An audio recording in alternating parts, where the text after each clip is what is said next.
Hello, everyone, and welcome to the Secure Your Retirement Show. I'm Mers Tariq, and this is Raiden Stansel.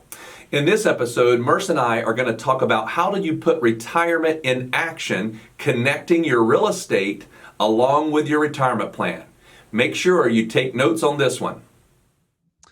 All right, we welcome you to our episode of Retirement in Action.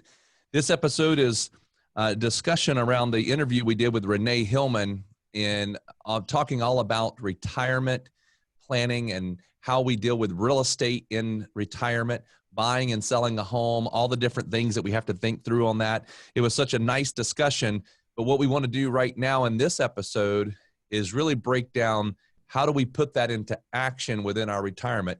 As we do each and every week, we bring on Morgan Dunn, who is our Chief Operating Officer for our firm. And she's really here to give us a different perspective. Merce and I and many people who are professionals, they use language and they use terms that maybe we don't even realize that we're using. And so we asked Morgan to listen in to every one of our interviews and then to come back to us and pose questions that maybe we could review and maybe expand on from those interviews. So Morgan, could you pose to us the first question? Yeah, we talked a little bit about downsizing when we were speaking with Renee. I'm wondering in that process, when a client decides that maybe they do want to downsize, when is it that they should involve us in helping them to make that decision? So when we talk about that and from a retirement planning perspective, a lot of times we have to determine what's the purpose of the downsize.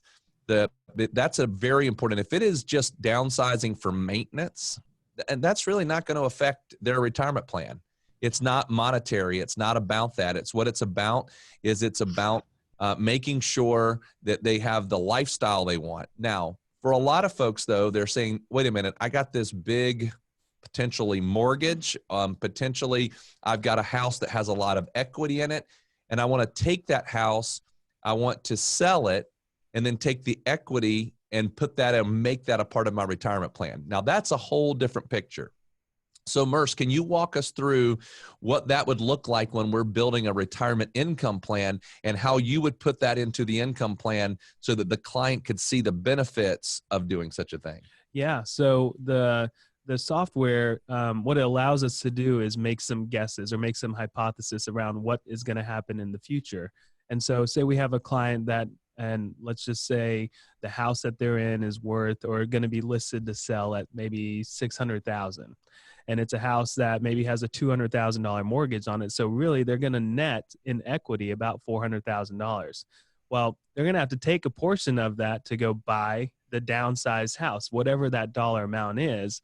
And maybe that's a $300,000 house. So still in the bank, they've got an extra $100,000, or that's something that goes into their retirement fund. So we have the ability to play around and kind of see, what effect does downsizing have, A, and then B, is it really worth it in the overall scheme of things? Sometimes people think, downsizing is just part of what you do in retirement. And it really, after having the conversation with Renee and about our area in particular, sometimes downsizing may or may not make sense just because of our area. And you may be going from a 5,000 square foot house down to a 2,000 square foot house. Well, yeah, that's downsizing, but is the price actually downsized? Sometimes it is, sometimes it's not. So in our software, we have the ability to run all those iterations and see if there's actually any added value there to the actual downsize. And I just want to say on that too, that what you can do on that, what Merce was saying is project. So a person might say, what if I downsize in 10 years? It doesn't have to be a thing that I'm about to do it. Mm-hmm. We can plan for it futuristically. We can say, well, if you want to think about doing this, maybe they say, okay, I've got a child who is 18, 19 years old. They're about to go to school. I don't want to quite sell until they're out of college. So I'll plan on this down the road. And we can put all of those what ifs into the plan. And it helps a person to really identify, is that the right move? Right. Right. Well, along those same lines, a lot of times a client will ask us, or should I just go ahead and pay off my mortgage? Yeah. So I think that comes back to this idea. So I always answer that question personally with that is an emotional question. Because the numbers may not be as attractive as you think, but emotionally speaking, a person may say, well, I want to pay off the mortgage because I just don't want to have that payment. But again, I'm just going to pose it back to you, and then I've got another little comment on this. But Merce, tell us how we would do that in the software. Yeah. So when you're thinking about paying off a house, the big thing that happens there is you drop your mortgage payment, whatever that number is. So we can show that, because part of what we do in the software is we run what your expenses are and how that plays out throughout retirement. Well, if you drop your mortgage because you paid off your house, then your expenses are going to drop. And sometimes it's considerable how much your expenses will drop. And that can have a huge impact on the overall retirement plan. So we can run through that, whether or not it makes sense, and kind of see, what should we do here? And then we go back to, well, what makes you more comfortable?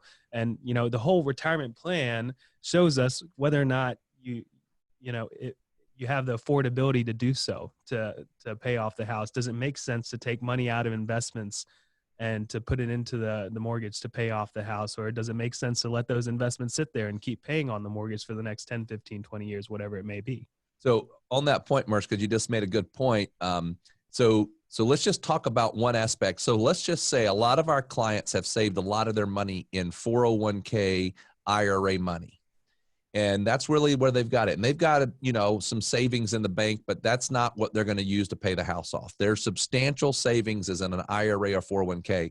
What does a person need to think about if they say, and I'm just going to use a round number that we can all think about, I got $100,000 I owe on my house, I want to pay it off, and the only resource I've got is an IRA or a 401k. What do they have to think about if they're going to do that? Yeah. So a lot of times people see their 401k accounts, their IRAs, and they see a large balance there. But sometimes we have to remind them that, maybe it's not the most advantageous thing to take it from that 401k or IRA because it's going to be fully taxable. So say you've got $100,000 that you owe. In order to pay off or to net you $100,000 after taxes, you have to take out way more than that, probably closer to about $150,000 out of your 401k IRA in order to net you the $100,000 to pay off the mortgage. So a lot of times that may or may not make sense. So we can talk through, what if we did that instead of doing it in one fell swoop in 1 year and you add a huge tax bill for 1 year? What if we try to do it at an accelerated rate of maybe doing an extra $10,000 a year over the next 10 years, or doing an extra $20,000 a year over the next 5 years to pay off that mortgage, so that we don't have a huge tax impact? Yeah, and we've actually done scenarios before where, depending upon this tax situation, we might pay off half of the money in, say, November or December, and then pay the remaining off in January just to get it into 2 different tax years. Right. But here's something that I walk through with people that I think most people don't think about, because a lot of times people say this: I got $100,000 on the mortgage. My mortgage rate right now is only 3-4%. If I can earn more on my money, would I not just keep my $100,000 earning more money? But I want to tell people that you need to think through it a little different direction and think about it from cash flow. So let's say that I have a $100,000 mortgage and my principal and interest payment on that is $7,000 a year. So just simple math, that's a 7% cash flow. So that means I've got to go out and find an investment if I'm going to get $7,000 a year that's going to give me 7%, not the 3% that I have as an interest rate. So when you start looking at it that way and say, where else could I go put my money right now and it give me back $7,000 a year? There's hardly anywhere you could go do that right now. Mm-hmm. So paying off that mortgage is instantly going to provide you with $7,000 a year of positive cash flow. So in that scenario, I always say, provided the person's good with it, pay off the mortgage. If we can do it, especially if we can do it with non-IRA, non-401k money, because that's going to give you a 7% cash flow immediately. We cannot go get that anywhere else right now from a guaranteed perspective. And when we pay the mortgage off, you're getting it from a very guaranteed perspective. So paying off the mortgage is a very good question, but again, without doing it in the overall plan, it's very difficult. All right, Well, Morgan. I was going to say, what about a scenario where somebody finds their dream empty nester house before they've sold or are ready to sell their current home? What would you say to them? So we have that question come up a lot as well. In fact, we just lived through that. We had a client who basically said, look, we have decided we want to move. In fact, they were moving to another state. They decided that they were going to sell their home here, move to another state. But as they did that, their whole perfect plan was, we're going to put our house up for sale. When we get an offer and we've got that locked up, we're going to buy the other house. Well, guess what happened? They found the other house they wanted to buy before they actually had this house here locked down. So then that's where they bring us into the picture, and they say, okay, what if I can't sell this house, and how do I deal with that? So I'll turn it back to Merce. How do we do that, Merce? Yeah. So in the retirement software, we have the ability to say, and Rayden and I, we are pretty conservative in the way that we make assumptions. So we may say, let's plan on, even though we think the house is going to sell within the next couple months, the market's hot or whatever, we may say, well, what if it doesn't sell for a year? We have to be able to, cover 2 mortgages.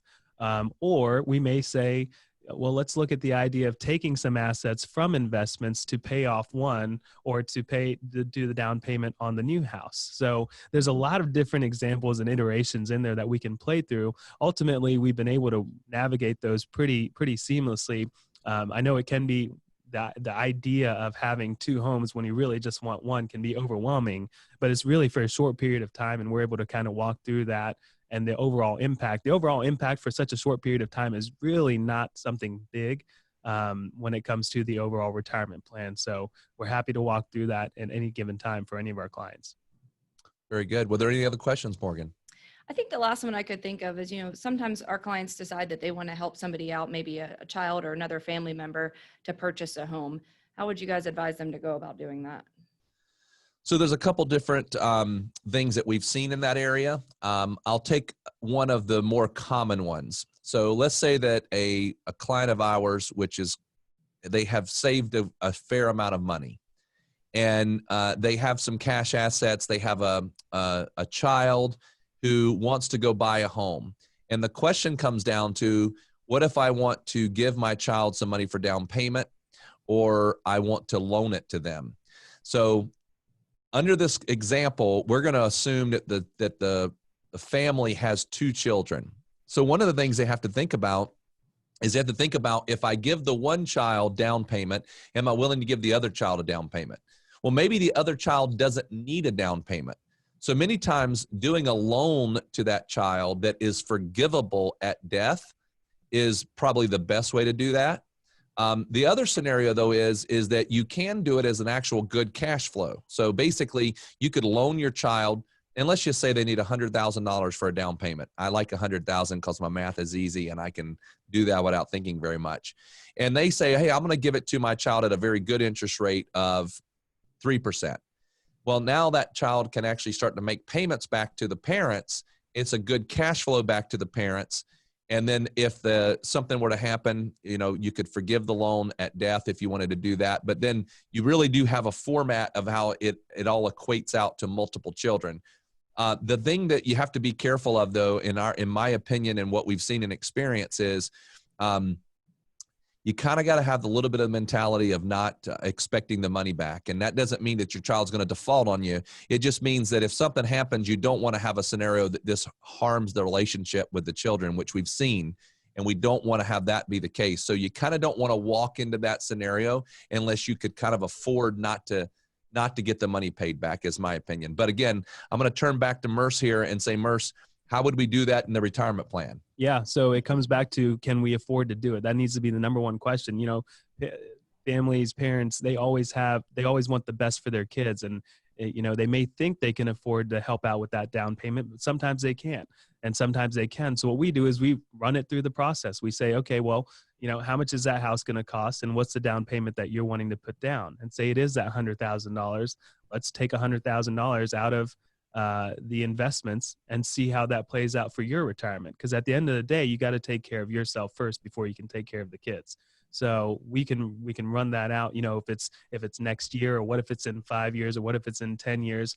And ultimately we plan it out in the fact of what Rayden said. You don't get it back. If you get it back, well, then that's gravy. But if we run it that way so that you can be comfortable with the idea of, if I make this commitment, and even if they say they're going to give it back to me and they don't, well, then am I going to be okay? And so we always typically run it that way. If you get it back, that's great. But but that's how we take a look at it. Was that all the questions we had, Morgan? Yeah, it's a good show. All right, good, very good. So to wrap everything up, basically what we want to make sure you're clear on is that there's are many options as to how we deal with real estate, whether or not we are looking at downsizing, buying a different location, having a second home, which we didn't go into very much. Again, that all comes back to the retirement plan.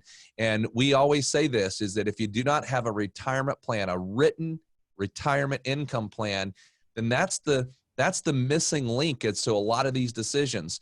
A lot of these decisions are based on that written retirement plan and being able to look through the what ifs, the what if this doesn't work, the what if that doesn't work. So we encourage you to make sure you have that in place, to make sure that tool is there, because it can really, really make the difference between a very peace of mind type of retirement plan and one of those that's very stressful. But thank you very much. We appreciate you listening. We hope that this has given you some good ideas to have a good retirement in action. Thank you very much for watching our show. We have a very special gift for you. Just visit our website at pomwealth.net/podcast. There, you can gain access to our 4 steps to secure your retirement video series.